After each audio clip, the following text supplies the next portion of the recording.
reality. Talk away there, yeah. Okay. That goes into the pocket. Okay, I think what works best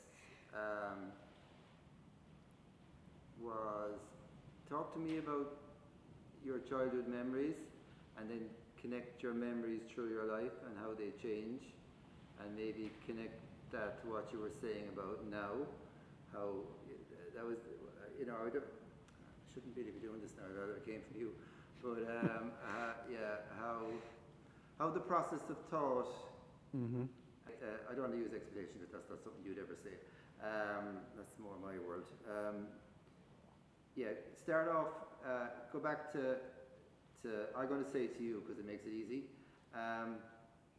Tell me about your childhood, and then you can pick it up as an answer to the question, or you can go off on another tangent, but stay along the line about the process of memory, and don't be intellectual about it, right? Okay, just be like the man on the street, okay? Right? Yeah, but sometimes I know you're an intellectual, yeah, okay. I can't be not authentic. Yeah, well, that's true too, yeah, okay. So that's just part of me.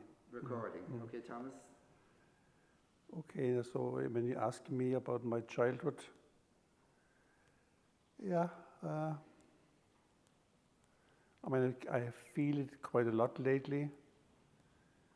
In my memories back in my childhood, I can smell, see, feel, hear, touch even.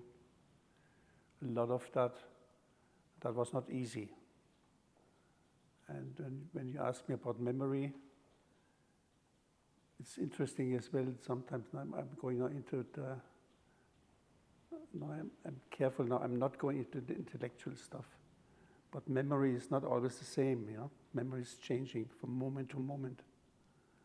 So we're talking about the same thing. I mean, I can tell you that person in the street had a red jumper. That's okay, but how I experienced the red jumper, that's different, you know? Did I see that as something, for me, positive, dangerous, or scary? So the red can have all sorts of effects. Can be scary, can be lovely, can be beautiful. That's happening with memory. But in connection with my childhood, which was very scary, my memories are scary. Does this make sense? Yeah. You know? And how does that change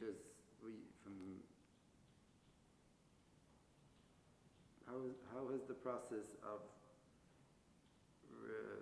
recalling your past changed as you've changed? I mean, I changed, with memories I change. I'm not being stuck in the memory, I change with the memory. Because when I'm able to make that connection from the memory to into here and now, so being aware that I'm here and now, sitting in Michael's house, remembering my past childhood, which was almost 80 years ago, that changes. So I'm not 80 years ago back in my childhood, I'm 80 years back in Michael's house. I don't know if that makes sense. That is constantly fluent. It's like a river. A river is never the same water.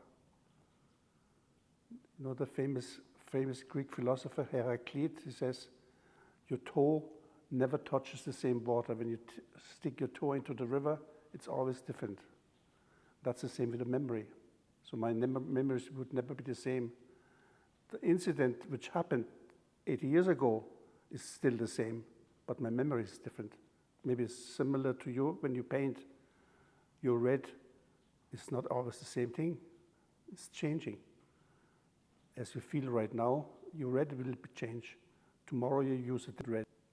I don't know if that makes sense.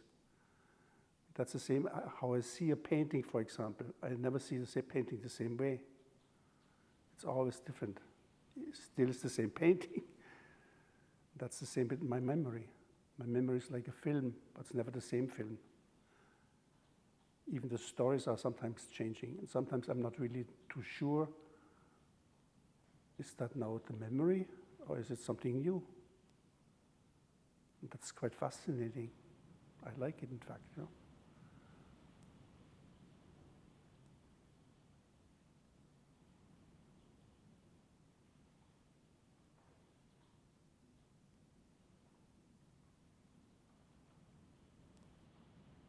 Wow, we got it. We got it, Thomas.